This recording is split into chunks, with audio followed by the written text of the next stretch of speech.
چۆن دەڕوانیتە هێرشی سەربازی تورکیا بۆ سەر ئافرین؟ پێویستە کۆمەلگای نێودەوڵەتی و مافەکانی مرۆڤ هەموو بەجۆ بەهات بەیان لەسەر ئەو کۆمەڵکوژیە کە تورکیا بۆ سەر کوردانی ئەفرین دەیکات.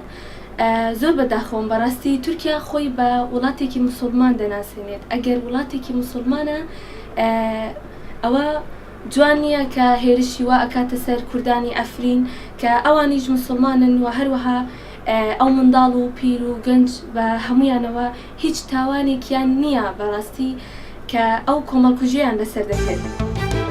بەڕاستی زۆر بەداخەوە کەوا هەموو بە تایبەتی هەموو کە وڵاتەکان بە تایبەتی جیرانەکانمان نازان بۆ ئەوەندە بە خوێنی میلەتی کورد تێرن.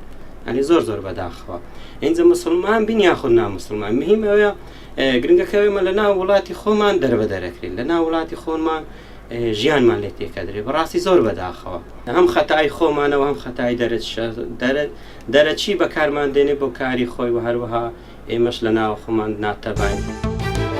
Ez wek gencekê Kurd ez îdanavî şerê dijî Efrînê dikem ez hez dikim zêtirîn dem ev şere pravostet û ez gelek pê naxweşim bo vî şerî û birayetmeyê Kurdê Efrînê